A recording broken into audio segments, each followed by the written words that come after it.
Okay, I think we're live. If we are, if there's anybody out there, let me know. Pretty sure we are. Chris isn't with us. I think the topic kind of scared him off. Uh, and we'll talk about all kinds of stuff tonight, but we were talking about that I really dislike kind of the celebrity hunting or celebrity hunters, that kind of thing that has crept up, with social media. Uh, I don't know, something about it like rubs me totally the wrong way. It seems like hunting for the wrong reasons. Uh, that's not totally it, but I was brush hogging this afternoon, and it kind of hit me when I was thinking about it. But I looked it up, but I didn't have time to I couldn't find the details. But years ago, I read I guess you'd call it an essay by this guy, and I can't. That's what I was trying to. I was trying to find it so I could give you his name and people could look it up and read the essay. But it's super interesting. It's not about dog hunting, but it translates into what I was talking about perfectly.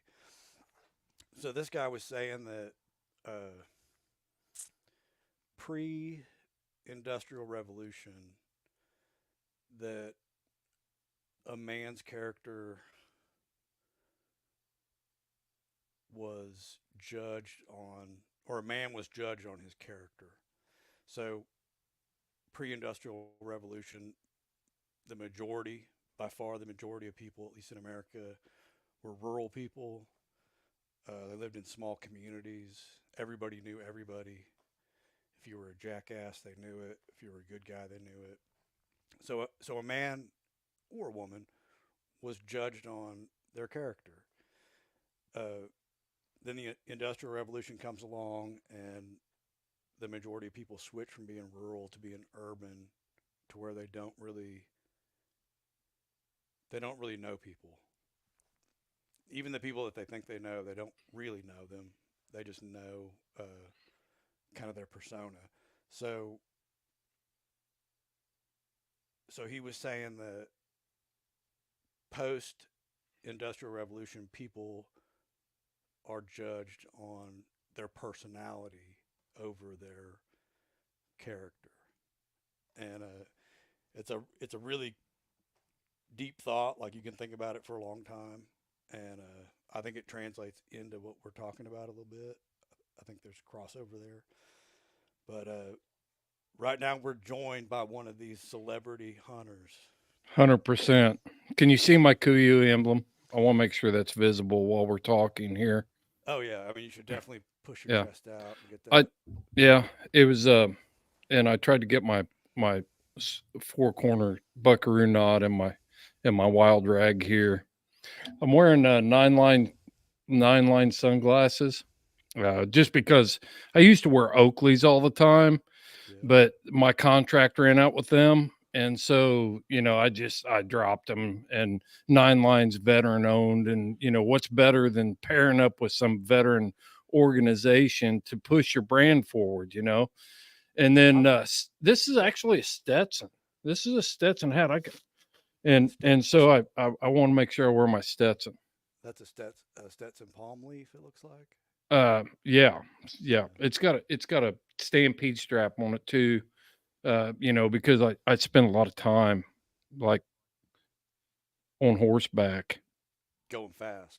really fast. Yeah. Yeah, and if they can't go fast enough, then like I just put them down. I'm like an Apache. I'll Yeah. ride them till they die, and then I'll eat them so I can stay on the track. Oh, Yeah, I just and I'll catch a wild one, and I'll actually break it out there in the brush, so I can that's a stay in the hunt. yeah. I mean, that's the best place to do it. Absolutely, absolutely. Yeah, but I totally agree with you on brands. Like, there's no sense in wearing any brand or using any brand of anything if they're not a direct sponsor. Oh, no doubt. No doubt. And if they are your sponsor, they're like the best thing that ever was until somebody else comes along and pays you more money. and then they will then they're the best sponsor. Yeah. Yeah. You're spitting some truth tonight. Yep. There's no doubt about it, man. Like if Resist All came along right now, I'd take this freaking Stetson and throw it in the fire. Yeah. I mean, because they would be the best hat. And if Oakley hadn't welched on the deal, I'd still be wearing Oakley's.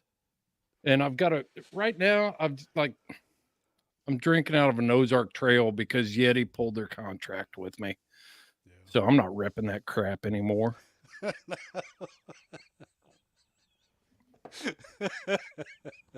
It's not funny, man. I know. I'm laughing at the honesty of it all. It's not funny. It's business. It's serious It is business. business. I mean, Yes, hound hunting 100%. hound hunting should totally be. I mean, we should cut out the humor and the joy, and hound hunting should be strictly business. Because 100%. at the end of the day, we're all businessmen. You know, I bet it's 100% business. I bet in the past 40 years that I've been hound hunting, I've probably made, I don't know, $2,000 on pup sales. That's some serious shit, man. Oh yeah, yeah, Nothing to laugh about here, Ed. I don't yeah. appreciate you laughing at the whole I thing. wasn't laughing at you or your sponsors. Well, I really wasn't. I think it's important that we show respect for these people that are paying the bills. Yeah, yeah. I mean, they are the ones running the show. Absolutely. We should totally, Absolutely. and it's really important. And I think a lot of times people lose sight of it. But we should totally bend our own. I had to make sure that these were 9 lines and not Oakley's when I Yeah, because I'm yeah, they're yeah, 9 lines. Look, see, I'm gonna prove it. 9 line. Can you see that? 9 line. There it is. yeah. Yep. Yes, I can. But yeah, I mean, No, we should totally bend our moral ideals to suit the sponsors. 100%. Yeah. If it wasn't for them, there wouldn't be any hunting. There wouldn't even be any dogs. No. No. No, I mean, No. dogs almost went extinct when Oakley dropped you. Yeah. Well, what brand of beer are you drinking right now? Uh, Do you they're want to not. say? They're not a sponsor, so I'm not going Oh, to so you're say. not going to say? No, I'm not going to That's say. a smart move. That's a smart move of not mentioning anything that's not your sponsor. Yeah, if they recognize the bottle, and I'm sure they're listening and watching, if they recognize the bottle, reach out to me. Yeah, we can talk about sponsorship. I mean, there's nothing off the table. Yeah, let's cut a deal. Yep, 100%. Yep. It is too hot to wear this. you really, you really got me. Like Chris just sprung all that on me. I had no clue. Totally unprepared. Ugh. But I mean, that kind of. I mean, it totally fits in with what I'm talking about. Like, Uh, yeah. Hang on a second. gotta get that coat off.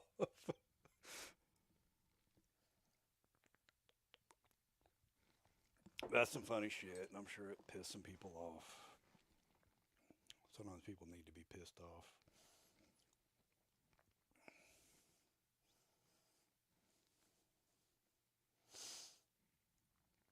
I said, I'm sure you just made some people mad, but people need to be made mad every once in a while.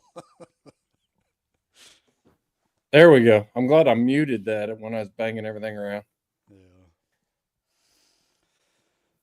Can you hear me? Yeah. I can't hear you, buddy. Okay. This thing it's something about What the heck? it's something about whenever you go off. No, I'm still set up right.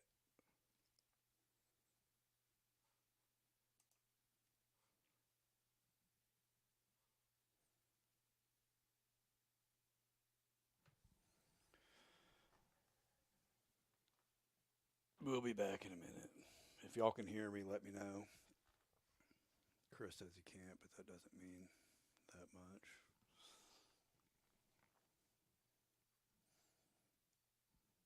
You hear me, Chris?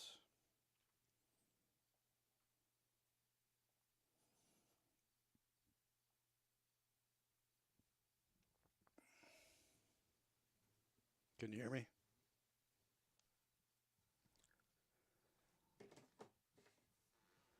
I think it's on my end, man. It's got to be because I haven't touched anything and my settings are still the same.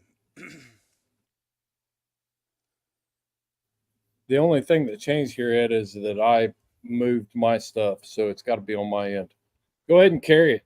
Rail about it. Jeremy said he hears me a little bit quiet. Let me know if that's any better. Yeah, while Chris is trying to figure out his technical stuff. Yeah, I just really don't like the whole. I don't like the way that the dog hunting has gotten. Uh, it's kind of like cult of personality. Uh, I think it's ingenuous. Hold on one second. Chris is calling me. Hello. You got me on. You got me on speaker. Go ahead. And I'm just saying, we need iPhone and Apple to sponsor us so we can get through this bullcrap with the technical issues. Yeah. I'm not sure. The only thing that changed is got off the mic and hit my mute button. So this very well could be on my end. I just don't know how to get out of here. You might just try to leave it and then come back. Yep, I'm gonna try it. Okay. So Harry, you're on a roll. Okay, I'm going. All right. Okay, Chris is still trying to fix his shit. But yeah, I mean, so I posted the comment or the I made a post about the what the subject of tonight's live was going to be, and a couple people were like, "Yeah, Ed, you're a celebrity hunter." Okay, if that's true, that goes exactly to the point that I'm making. Like, I never wanted to be a celebrity hunter. I never asked to be. I never even earned the right to be. So like, how did that happen? Because I'm telling you, like, I've got shit dogs. I've had shit dogs for probably 4 years. Uh, so if anybody's put me on a pedestal, it's totally false. Like, I mean, so where does that come from? It's not coming from a place of reality. So, and I've on the flip side, I've done it a bunch of times where I like respect somebody on social media, where I see their post and I hear them talking about their dogs, or maybe even some other people talking about their dogs, and I'm like, dang, this dude's legit. And then I go hunting with him, I'm like, not legit. I would shoot every dog he's got. I'm keeping that to myself. I'm not telling anybody that. But that's the kind of the point I'm making is that uh, we've kind of got into this cult of personality where that is more important than the actual dogs. I mean, we I'm would never. back. I'm Okay, back. I hear you. We would never to ourselves say that the personality is more important than the dog, but we know the personality and we don't know the dogs. And I'm Well, trying to. I've got to catch up a little bit because I was having some technical difficulties after Billy Bob Buckaroo left stage there.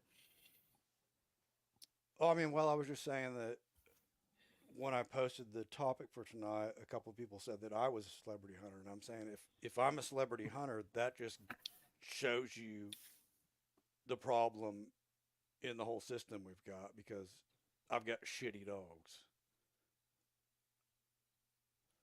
100%. You Hundred know, percent, 100% shitty dogs.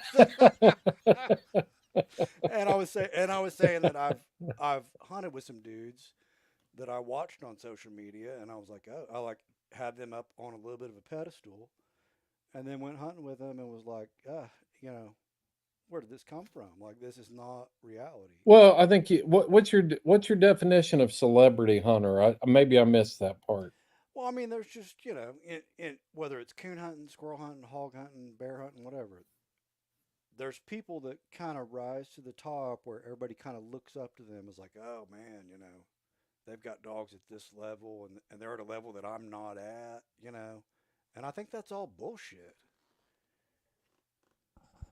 Well, I think Cody says you're not loud enough, but That's normal.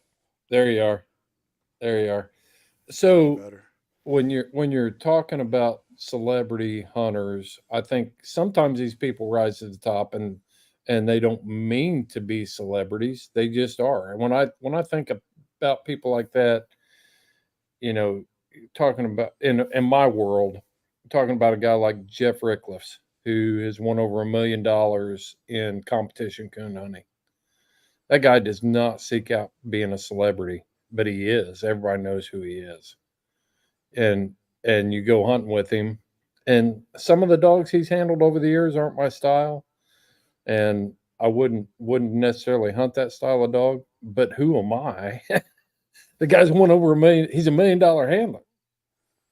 Won $1 million hunting those dogs, and he's just Yeah. a super cool guy too. He's Oh, a I mean, good there's dude.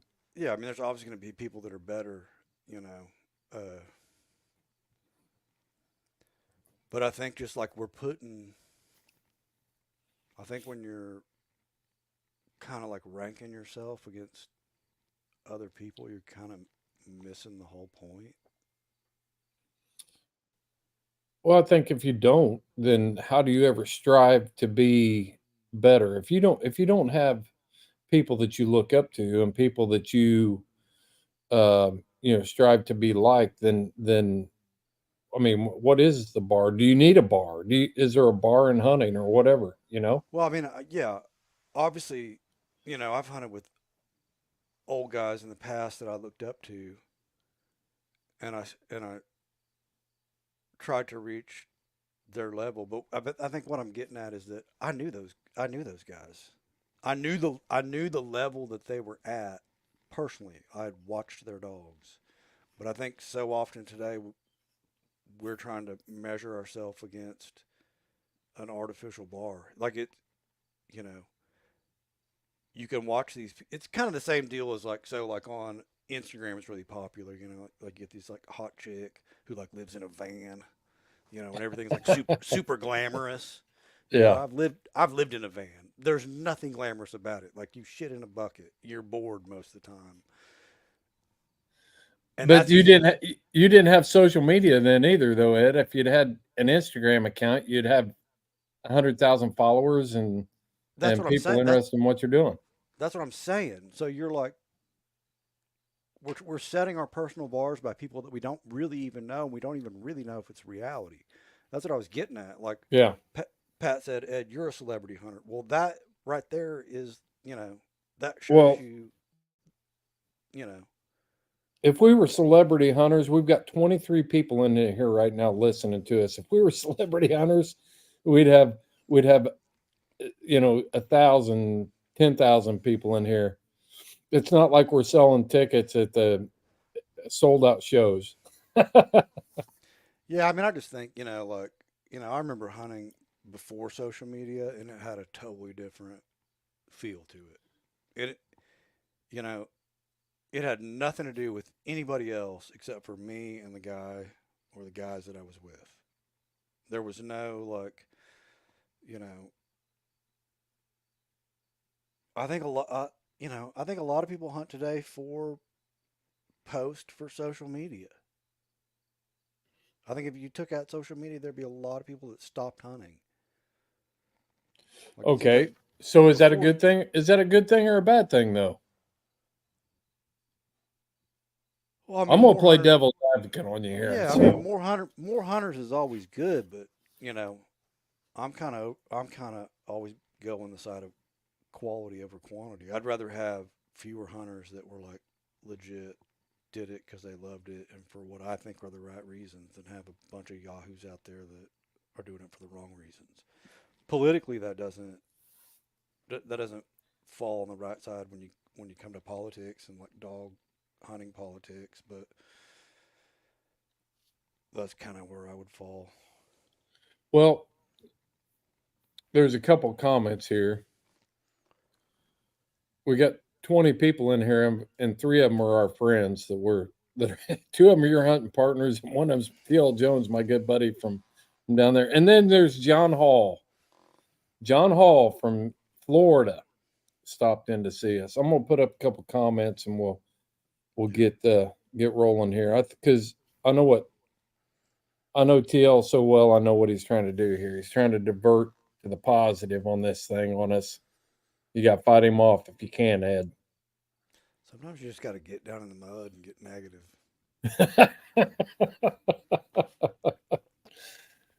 Do you have a favorite celebrity hunter? No. That's kind of the point. Well, who's defining the celebrity? I mean, is it Well, I the mean, each person that's person. Yeah. posting that's they think they're a celebrity, so they're Well, yeah, yeah. But I mean, I mean, you go to coon hunting and ask if you went into a coon hunting group and said who's the best coon hunter, there would be some names that popped up over and over. You know. oh yeah. And when they're when I'm gonna just speak strictly from the competition coon hunting on this thing because that's an easy place to rise to a celebrity status. I mean, if you're out here, there's no trophies for bear hunting or hog hunting or lion hunting, so to speak. You know, there's no degrees that you can earn. But coon hunting's easy. There are for foxhounds and stuff like that, but I don't know anything about that. So I'm gonna talk about coon hunting. Most of the guys that rise to that level are hard hunters. The guys that I know. I mean, there aren't any people that rise to the level of a super stakes champion or a world champion. I mean, you've got to get dogs ready. You've got to know that dog inside and out, and and they absolutely put the time in when nobody's looking. That's the thing. You know, what do, what do these people do when no one's looking? Are they out Yeah. there hunting? Or are they just taking a couple hunts a week to make sure that they stay relevant on their Instagram account and be Hmm. Insta famous? Yeah, I mean I mean, there's gonna be some dudes who rise to the top and they don't want it, and I guess really those aren't the ones that I'm talking about. I think what I really don't like is the ones that try to self promote to that point. Does that make sense?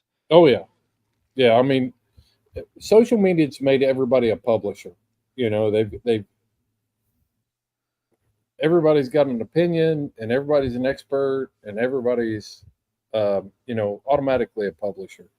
You've got license and you just there's a lot of stuff that goes on there that this is pretty cool. John Hall says the guys I hunt with, one of our rules is that we do not post anything on social media.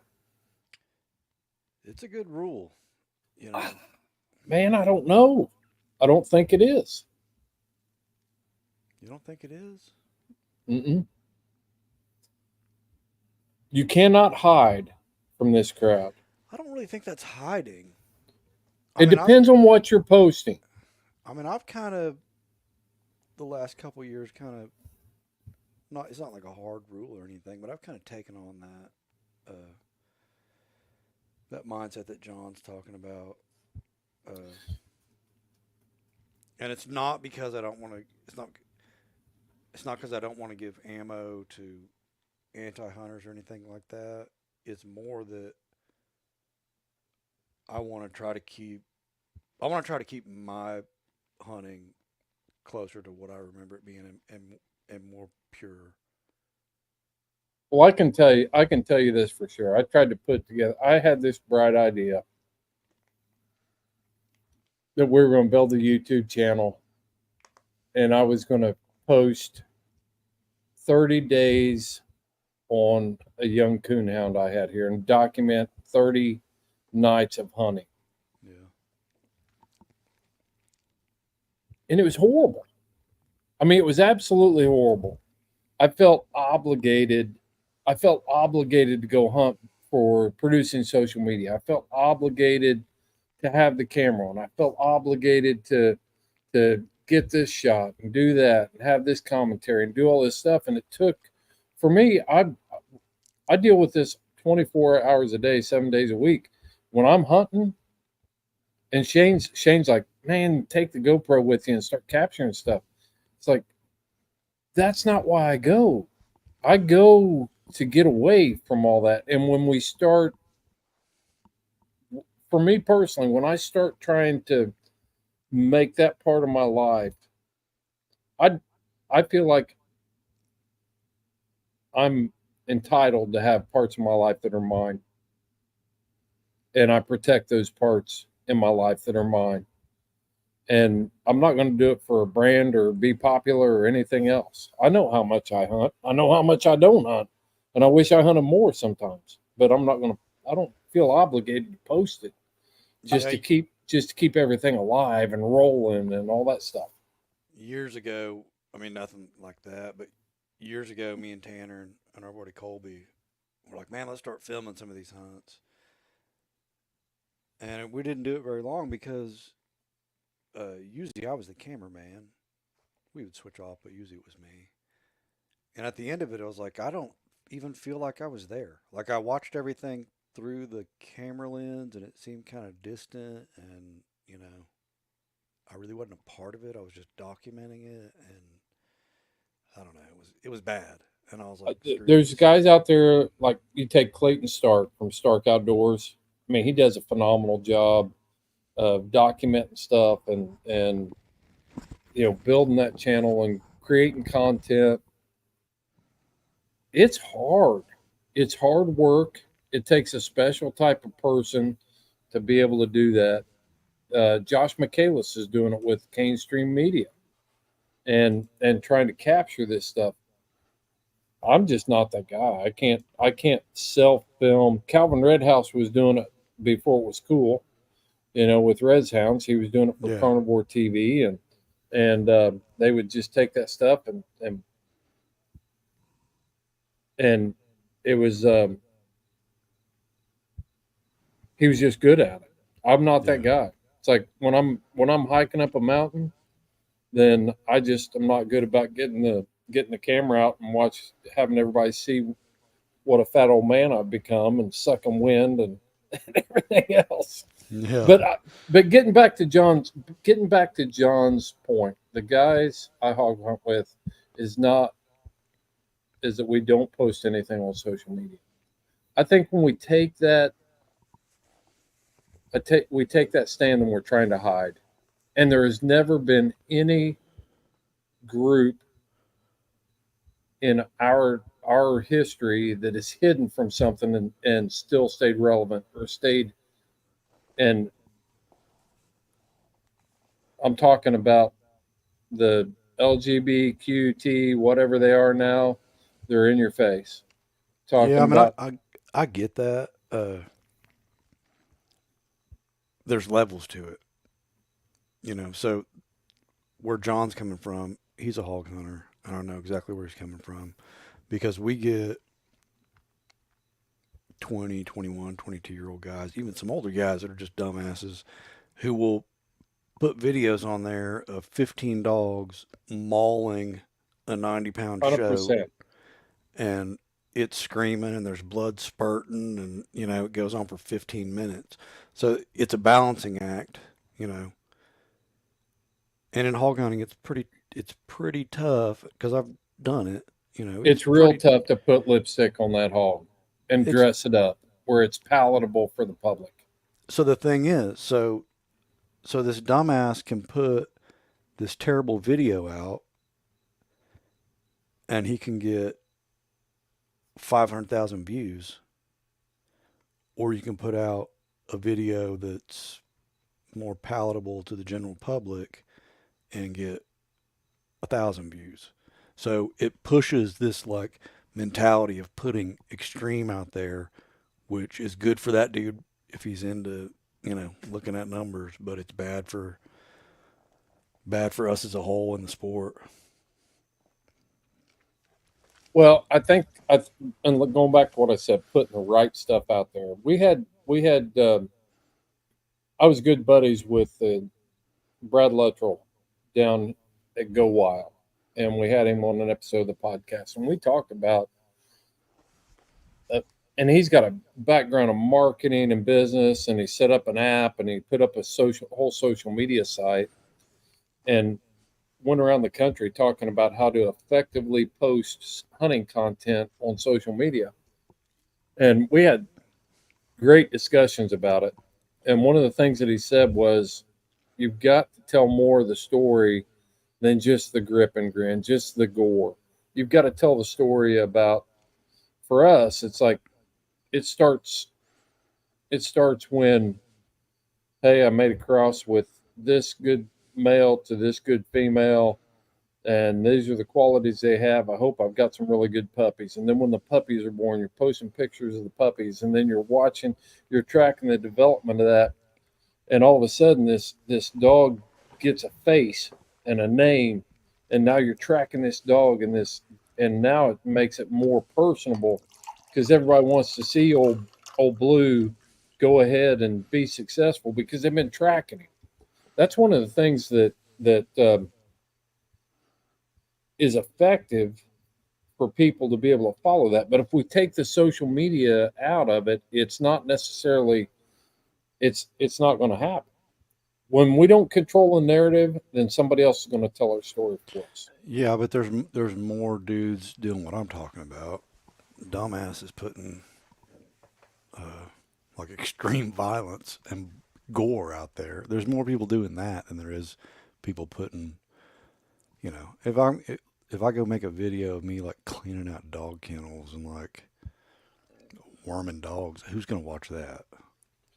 Yeah, Nobody. one that I'll tell you, I did a video on taking care of the dog kennels because what's one of the things that the anti-hunting crowd wants to tell us? These guys don't care about their dogs. They live in deplorable conditions. They keep them in small cages. They don't feed them. They don't take care of them. Blah blah blah. I think it's absolutely necessary that we produce that kind of content and put it out there to debunk that kind of baloney that we don't do it. And I produced a whole thing about, you know, and it was not, and it was like talking about the products I use, why I use them, how I take care of the kennel. You know, I think it's important that we do that. We need I mean, more content like that. It's not all just about a bunch of dogs under a tree and the you know the grip and grin afterwards and the celebratory. Yeah, I killed something. yeah, I agree with that. I mean, but it's just that like our society is so polarized that we just watch and we just read and we just listen to what we agree with. So you could have 10,000 videos of dudes talking about their kennel, breeding dogs, keeping dogs healthy, feeding dogs, and then you could have two videos of some dogs, m- mauling some pig, and those two videos are going to have a bigger impact than the 10,000 that were good because PETA's not going to go look. They're not going to go look at them videos where everything's good. You know, who's going to see? Nobody sees those because people see what they want to see. So yeah, it's a balance. But okay, so what does it look like when um, uh, Nat Geo puts up a video where a pack of wolves is attacking an elk? Oh, that's wild animals. That's totally different, Chris. Is it? No, it's not. But I'm saying Yeah, that's what they think. my But dog, my dogs have been bred for 10,000 years to do their job. yeah, So you look at all these dogs. You know, PETA and all them people. Or, the extreme people think we shouldn't have any animal ownership, even for pet purposes. yeah, That we should put them in shelters so they can kill them by the tens of thousands. yeah, that's the extreme side. But towards the left middle of those kind of people, they think, oh, dogs should just be in the house and sleep with you and get petted. Those are all the dogs that have all the mental disorders. They're chewing your house up, they're shitting 100%. everywhere, they're freaking out when you leave because you've taken those wild animals not wild animal. They're domesticated animals, but you've taken the purpose out of their life. If me or you just if you locked me in a house and didn't let me do anything, I could not do anything productive. I would be chewing the corner off the couch in 3 weeks. I've got a great story to go with that. So we put in an underground fence for Carrie's house dogs, and Roxy, the boxer, ended up dying on us a couple weeks ago. So here's Axel, the little, her little baby boy bulldog. That he's strict. He's only a pit bull by name. There's nothing gamey about him other than when a coon hits the ground or whatever. But so he started. Well, let me back up. We got Axel and we've got my dog Tough, my little Yog Terrier here. Tough's never been trained to the underground fence. Tough knows where the house is. I let him out in the morning. He goes and kills a possum and drags it up to the porch. He goes out and he catches a coon and brings it home. And when we're not hunting, and my wife's like, I think you should train Axel or Tough to the underground fence because Axel's breaking out now to go with Tough. I'm telling you, I put that collar on him 3 days ago, and he is a miserable little sucker. Yeah, you took his purpose out of his life. Absolutely 100%. And I've actually been throwing this around in my brain for the last 2 days since I started this fence training deal. It's like, why am I going to take away the thing that makes him a dog? That makes him, because I'm worried about my neighbor who calls and cries about my dog being on his property when he's not even here because he's worried about him chasing a deer or scaring a deer off. Screw that. I'm not. I'm. That's not what that dog was bred for. Yeah, I mean, lots of times people want to take a dog and then like kind of go against its purpose and like meaning in life, and that never goes well. You know what he's Never. doing now? He's laying on the floor right here beside me right now, but he's also peeing in the house. Yeah, He's like, I can't go outside. No, there's no sense in living anymore. Might as well just take a whiz on your comforter, mom. yeah, yeah. His brain, And his I'm like, brain see, is his brain is scrambled. oh, You know, 100%. Hey, I want to like touch on Lauren's comment here because I think this is pretty cool. Can you see it? yeah, Yes, I'm a hunter, but never used hounds. I would have never known how difficult the houndsman lifestyle is until hearing podcasts about houndsmen, and what it takes is amazing to me. Well, Lauren, we're glad that you're tuning in. I really am, and I just want to spend a minute here, if you don't mind, Ed. We need people like you that take an interest in what we do.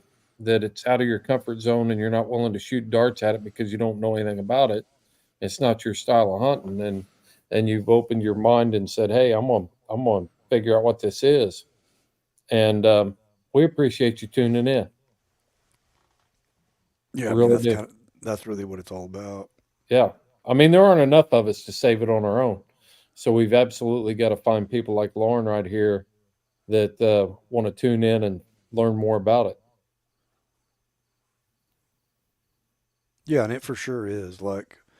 So I've always said, if I'm just a gun hunter, I can throw my rifle in the closet 9 months out of the year and pull it out, during hunting season.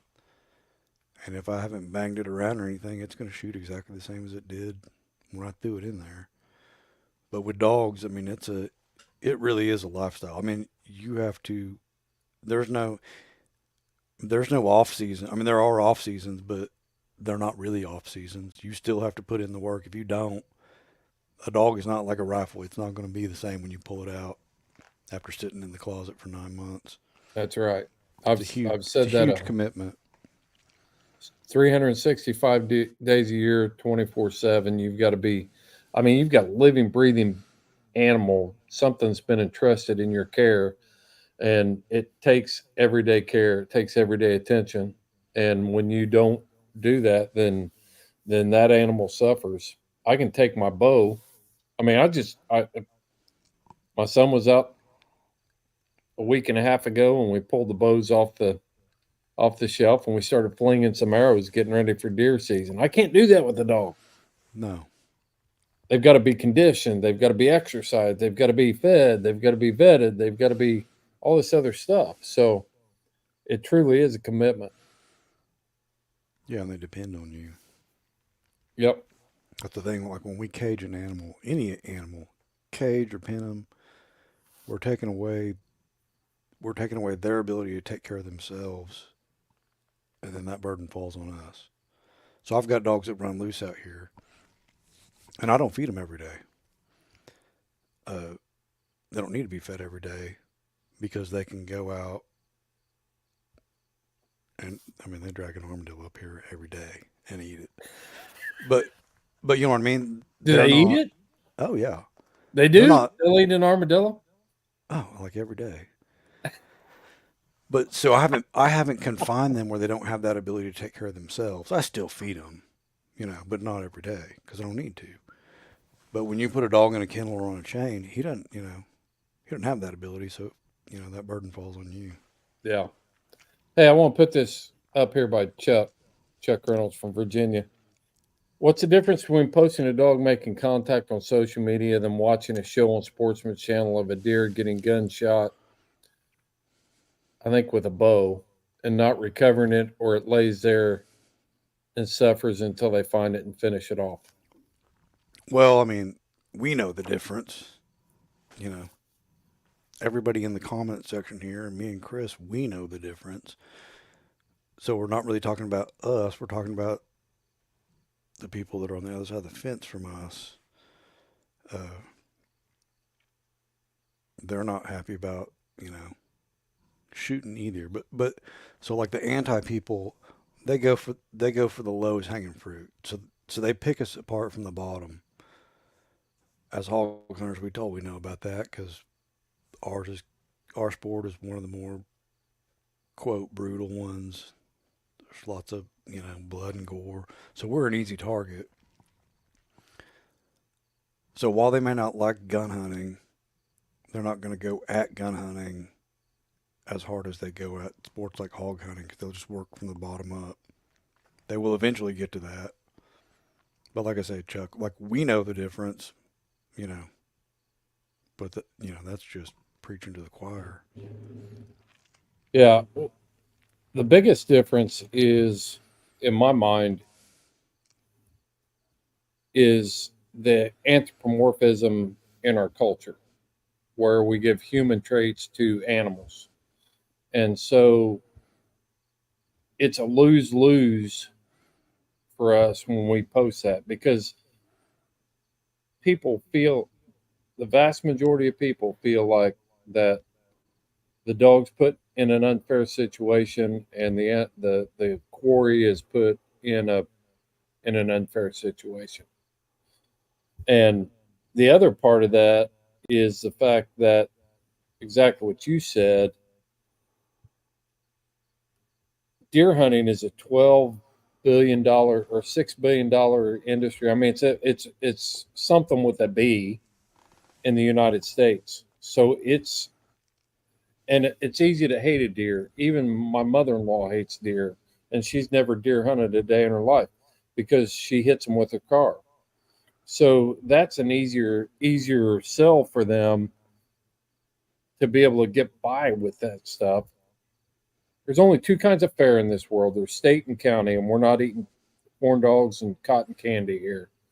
We're behind the eight ball, and we have to be able to project ourselves in a way that is palatable to the voting community. And it goes right back to that quote, and I've said it, and maybe people are tired of hearing it from me, but Will Marcour said, "We're not fighting against something as much as we are trying to win the hearts and minds of those who don't necessarily oppose us but may vote against us." And it's a hard sell when somebody from outside, I mean, even my aunt understands sitting in a tree stand, there's a deer, whoop, the arrow goes through it, and it's like, well, that's hunting. I remember when Dad used to shoot birds, and pheasant hunted and quail hunted. It's not a long stretch for her, but it's like, okay, you're sending this dog out there and he's engaging this wild animal. And then after it's all over, you also put the pictures up of the big wound that he's got on it and talk about how much grit he had. And that's the kind of dog I need and all that kind of stuff. That's just Well, I mean, not sometimes, not smart marketing. I can tell I you mean, that.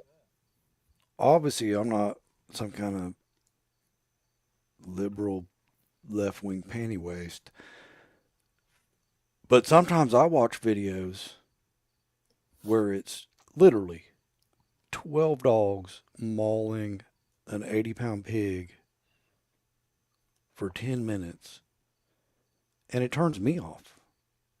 Like, that's not what I don't, and like I say, I'm not some like liberal, but I don't want to see this pig get like literally tortured for 10 minutes so you can make this video. Like, that turns my stomach. That's Yeah. not, that, that has no place in ethical hunting, you know? Yeah, some bad shit happens, but I'm not about torturing animals. Like, get in there and kill that pig. Like, I don't want to be ripped apart by dogs for 10 minutes, you know? I don't want to watch another animal go through that. Like, kill it. Get it over with. There's Yeah. no point. There's no point to this. So if I'm thinking, if I'm watching some videos and I'm thinking like this is distasteful and I don't like it, what does somebody left of me think? I mean, it throws them into a rage, and then they donate their money to PETA. Everybody has to think about this kind of shit. But 100%, you have to think about it. And it's not like we're trying to be gatekeepers, that term gatekeepers, where we're trying to tell everybody else how to act. I worked in a world for a long time where I saw videos come in and I listened to animal rights activists testify in front of natural resource commissions, the Natural Resources Committee, and the state legislature, and different things. And it's all about public perception. It's like, what is the public willing to tolerate from us? And I know we all want to think that, well, by God, I'm going to do what I want to do because I'm a free American. But sometimes you end up shooting holes in the boat trying to exercise your freedom. And I think there's a better way to do it. I think photos of family, the stuff that Tanner posts on social media. He doesn't post much hunting stuff, but he posts a lot of stuff about his family. And there's several people out there that the only thing they post is hunting stuff. And I've been accused of that by my uncle. My uncle asked me, he's like, "You never post any picture of your kids. I always see dog stuff." But I Well, think it's important that people understand that we're family people, that those things are important to us, and we've got other values. And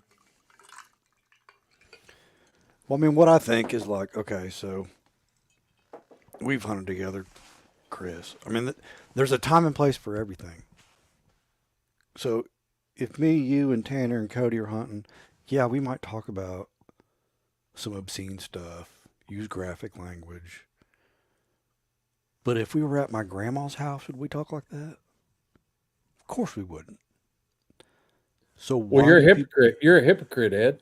So, but I mean, so why do people not have that same mentality when it comes to social media? Like, so yeah, I've seen some stuff in the woods that I don't have a problem with. I think it's totally fine.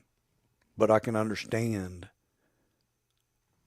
the time and place for that to be seen, and social media is not the place for some of that stuff. Well, I do say this, and this is my explanation to these guys. Is like, why don't you post this stuff on social media? What's wrong with posting that? and I always come back with this. It's like I'm proud of my kids, proud of my family, love my wife, but I don't take the camera in the bedroom to show you how it all got here. Yeah, he said That's that. socially unacceptable. Yeah. And There's a time and place. yes, And yep. I mean you know, so a few years back in the hog hunting world, like we were getting some bad publicity. And some people kind of took it upon themselves, rightly so. Usually some young kid, not always, usually, they'd post some video and then like a few people who had their head screwed on right would get on there and be like, hey, Joe, you ought to take this down. It makes us look really bad. You're giving them ammo. It almost never worked. It should work. I would like to think that if I was a 20-year-old punk and some older person like tried to give me advice like that, I'd be like, oh yeah, I didn't think about it. It never goes that way. They're always just like, this is my right. This is what we do. This is what my daddy did, what my granddaddy did, and I'm not ashamed of it. I'm going to show it. Hmm. You know. Well, how much have we had to sacrifice, though? I mean, I think it goes into a bigger. I mean, we could get carried away on this topic, but we are living in a society where a lot of people that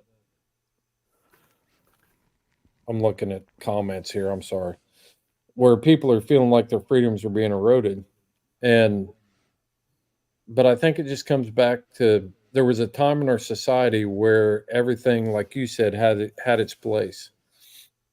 When I was a kid in the 1970s, we would go to grandma's house for we'd go to my great grandmother's for Christmas. We'd go to my grandmother's house for on Christmas Eve. I knew where I was supposed to be at 5 o'clock on Christmas Eve. And I think it's true in every family. The men will go outside and they will talk about things that doesn't have to be rude or vulgar or anything like that, but just things that they aren't going to talk about at the table. Yeah. And we've gotten to that point in our society where we can't separate as people.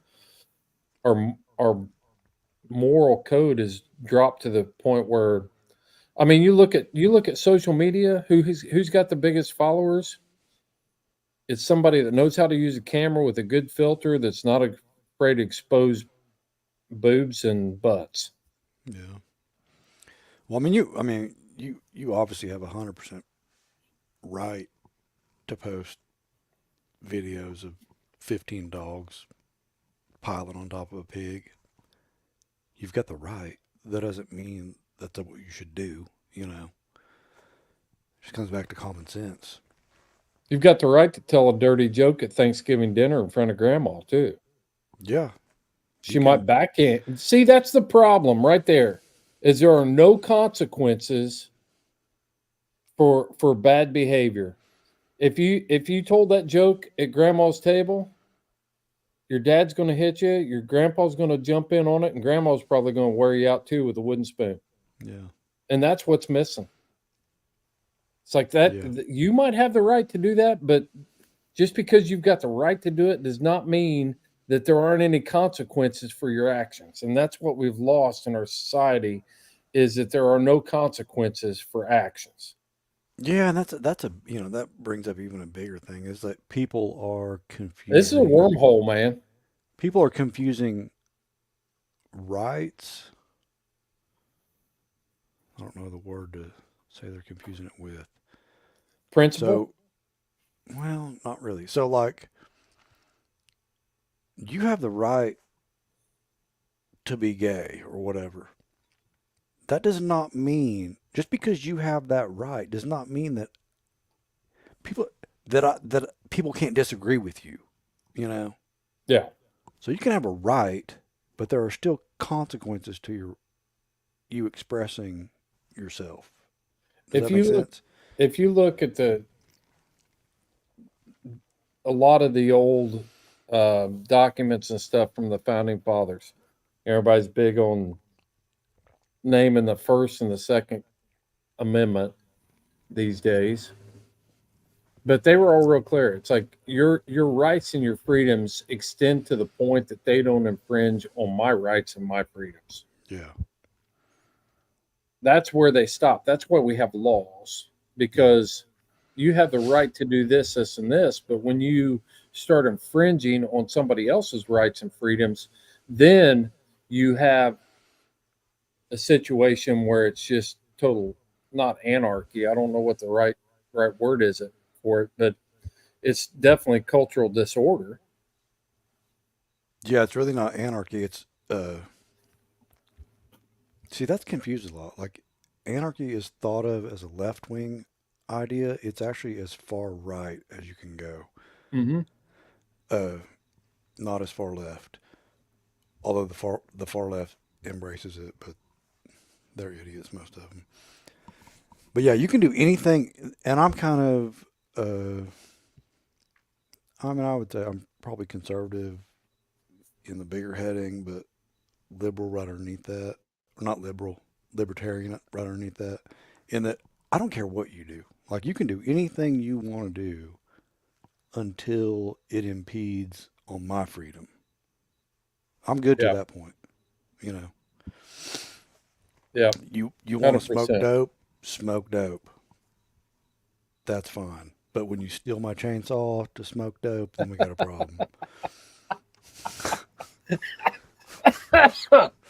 Oh, it probably surprised a lot of people, but I used to say this, being in law enforcement, you think that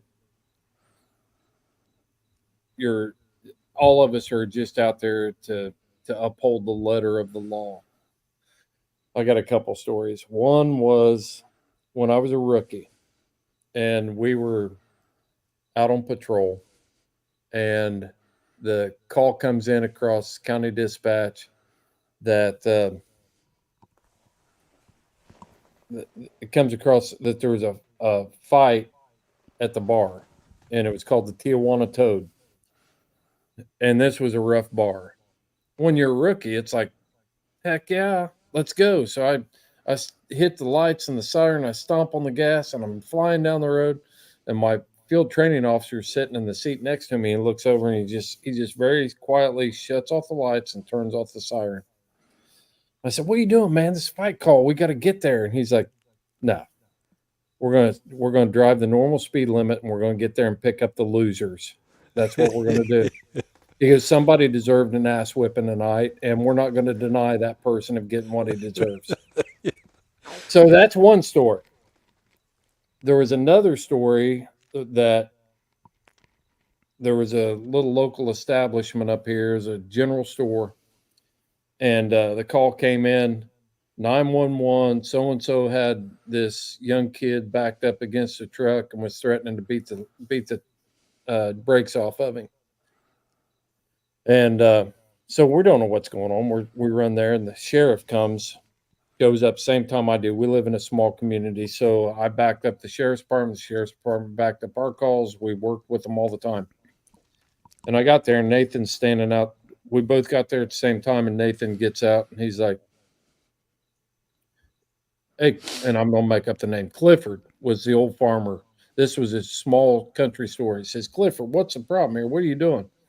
He goes, "This kid has been pulling in here with this jacked up truck. It's loud, and he's got those big brass balls hanging from the bumper hitch on it." He goes, "My daughter and my wife come up to this store all the time, and I think that's obscene." And I talked to him about this at least three different times and asked him to take those off, and he hasn't taken them off. And it's like, well, he can do that. He's like, "No, that's not what he did. He told me to, screw you, old man. I'll do whatever I want to do." So I was going to show him what "screw you, old man. I'll do whatever I want to do" really is. And I was getting ready to beat the snot out of him right here. Nathan Hughes looked at this young kid, and he's an elected official. He looks at this young guy, and I'm saying young kid, he was probably 25, but he didn't want to mess with Clifford. And he looks at this young guy and he's like, "Hey," he goes, "you can be stupid if you want, but I'm not going to drive as fast to get here the next time. You can either take those off or Clifford can take them off for you." I mean, there is that there are life lessons right there, and there's no consequences for your actions. Yeah, you can do that if you want, but if you Yeah, do it, but I guess Clifford didn't have no bulls at his house. do what? I guess Clifford didn't have any bulls at his house. Oh yeah, Clifford had bulls, but it was Was just a deal. It's like, yeah. nope. Well, probably shit. It was 25, 30 years ago. I was looking for land to buy, and I was kind of split where I wanted to buy it. And I got family out here in Cherokee County, and uh, got friends out here, so I would come out here and just drive around looking for land for sale because most of it realtors won't mess. At least back then, they wouldn't mess with you if you just wanted raw land. You got to just drive around till you found a sign. So I was driving around out here one night, and I had a police scanner going, and I hadn't quite decided I wanted to come out to Cherokee County, but I had this police scanner going, and I picked up the dispatcher called a deputy at home. Pretty late at night. I was coming back to my buddy's house, and she tells him, she says, over on such and such road, she said, so and so went off the road, ran through the fence, and Clifford's cows got out, and Clifford's down there, and he says this guy's drunker than hell. And the deputy comes back on the radio, and he's like, "Well, Clifford's down there?" And she's like, "Yeah, he's down there. He got his tractor and dragged the dude's car out of the ditch and got his cows all caught." And the deputy goes, "Well, it sounds like there really ain't no reason for me to go down there." And I was like, "Okay, Yep. Cherokee County's where I need to go." There's still some common sense going on. Well, what I'm saying is there's some value in some hillbilly justice too. You Yeah, know, it's just like the old saying: if you're going to be stupid, you got to be tough. yeah, So yeah, go out there and exercise those freedoms, exercise those rights. But if when you do something stupid, be ready to pay the consequences. And that's what goes back to this whole social media thing. Yeah, post that stuff on. But when people are coming knocking at your door because that when they show up at the commission meetings and legislatures and show your videos from your social media account and want to call you a barbarian and it needs to be stopped, then you're going to have a hard time convincing people otherwise.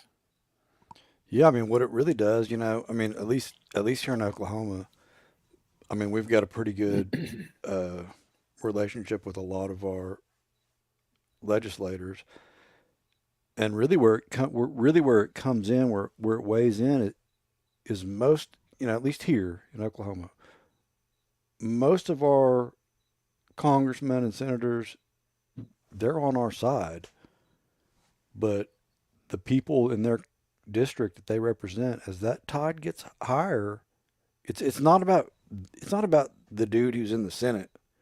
It's about all the people that are in his district. And Right.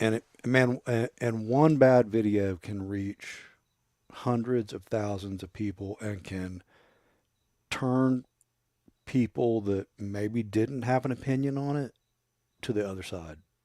You know, Politicians will always take the safe route every they time. they have to. They I mean, they they have to, so they've got to represent the constituency. And when you put something out there that they simply can't defend, they're not going to hitch their wagon to it. no, because it's political suicide.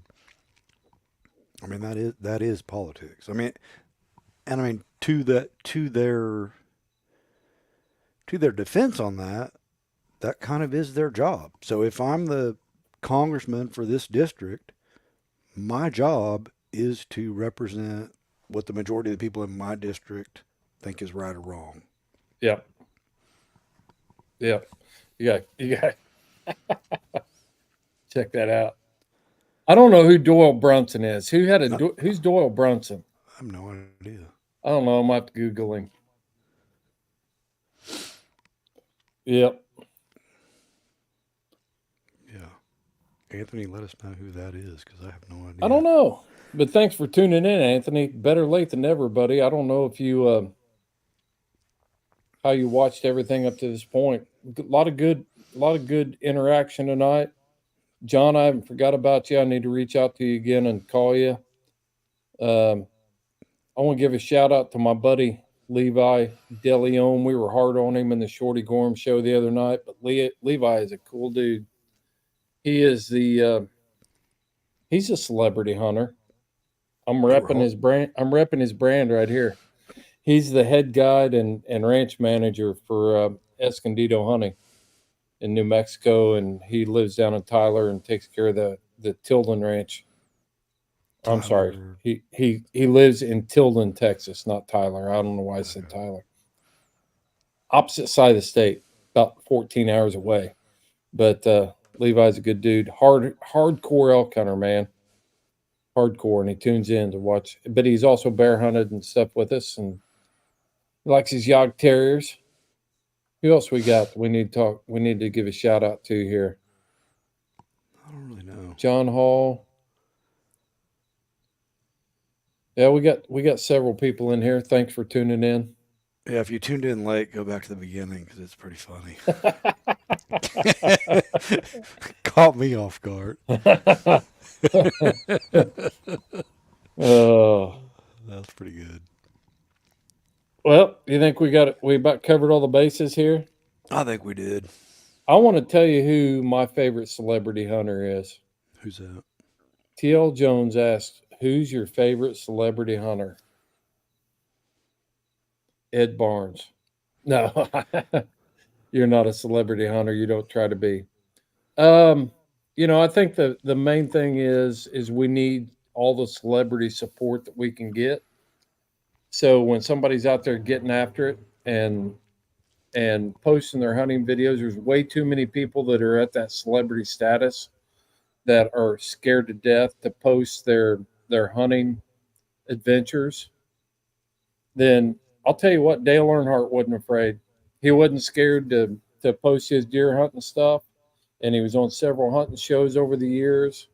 And he was one of the biggest NASCAR drivers of all time, most well-known NASCAR driver in the history of the sport. And man, I love it when I see people that have got the guts to step out and say, "Yeah, I'm a hunter," and we need all that kind of support we can get. So that's an ancient one. Modern day, um, Joe Rogan gets a lot of heat for being a hunter, but he's not afraid to talk about it. Yeah, and he He puts it gets a in the lot right. of heat from the hunting public about He put. hunting. Yeah, he puts it in the right light. Well, he reaches people that we will never reach. Oh yeah. When, you know, there's no way that the people that are tuning into that show and hear Joe Rogan talk about hunting, they're there because they're Joe Rogan fans. And all of a sudden it's like, wait a second, this isn't what Joe said about hunting. So it's a start. It's is he a hound guy? No, he doesn't have a clue.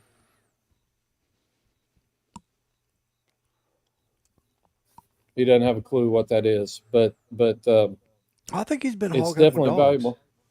Oh, you sure? I think so. Yeah, yeah. I know for sure he has because I've heard him talk Oh, about it. well, that's cool. We need to get him out on a hog hunt. Uh, it was after he moved to Austin. I've heard him talk about it. I don't remember exactly, but I remember. I remember in one podcast I was listening to, he was talking about that he would go hog hunting with these dudes with dogs. Yeah. He didn't really have. He didn't have a good understanding of it, but you know, how could he? We don't need everybody to have a great understanding of it. We just No. need advocates, people that are willing to step up and say, this isn't what people are trying to tell you it is. Oh, I mean, he was definitely advocating it for it. For it. I mean, he was. I don't remember exactly. I'm gonna have to go back and look for it. But yeah, I mean, he was like super impressed with like the dogs because he comes from like a fighting background, so he's into that kind of like macho part of it, which fits perfect with hog hunting. So I mean, he definitely like you know saw the merit in these hog dogs. Yeah. Yep. Somebody made a comment. that I want to take a look at. See what it is here. Yeah, you Let's know show Joe. let's show Call this one. him up. Call him up and let's go I over will. and Yeah, we're both celebrities, yeah. and yeah, I'll get on that tomorrow. Okay. Should do it tonight. See others. Yeah, this is a good reason that people need to continue to post. I truly enjoy being able to see other hunter stuff across the world on social media. It's one of the main reasons I'm on social media. I enjoy seeing other people's success. The two negatives for me are one, stupidity, and two, bravado, machismo. Yep, Yeah, I mean that's kind of what we've been saying. yep, 100%. Well, man, let's. You ready to wrap this one up? I think so. I think so. We beat this horse enough. We'll get Billy Bob the Buckaroo back on sometime. Yeah, if we can pull him away from his busy schedule of Yeah, I mean, sure. I'm sure he's got endorsements lined up and paid public appearances that he needs to make for. business meetings. Oh yeah, a lot of Yeah, business meetings, contract negotiations. yeah, There's a lot of that that goes on. But I think it's cool that my overall feeling is we need the real celebrities, to step up and defend us. I mean, look what they've done for the liberal movement, and I mean, how many millions of dollars has Susan Sarandon made for yeah. PETA? So we got to have them, man. We got to seek them out. We've got to exploit them and ask them what the heck they're doing, what the heck they're thinking. Get on it. Chris Ray says, Ed, share this to your page next time. I think It it was should on have it. been. It I was think on it. Ed's page. It's probably playing live on Ed's page right now. It should be. If it's not, Yeah, I haven't then we checked, need to but figure it out. yeah, it should be. Something's weird though. Like something's odd with it. I don't quite get it. Cause like it'll like tomorrow, like I'll go on mine, it'll say like 6 people watched it. But then I go to like Yeah. the Houndsman XP and it'll be 700 or something. I don't quite get what's going on there. I think they I'm sure. just pick it up the first place it is and stuff like that. But, Houndsman XP is more celebrity than you, Ed. So, Oh yeah, yeah, of course. yeah. All right. Well, hey, you going to wrap this one up? Yeah, we'll see y'all next time. Uh, be mindful of videos you put out. Think about the larger impact on our sport that it's gonna could possibly have, and just think about the future. Not don't always just be thinking about right now. I think the safe rule of thumb here is: are you doing this because the sport needs it, or are you doing it because you need it? Yeah. But with that, we'll see y'all next time. Thanks for tuning in, and we'll see if we can't get that dude with the big cowboy hat back next time to talk a little bit more. Billy Bob the Buckaroo. He'll be back. We'll see y'all.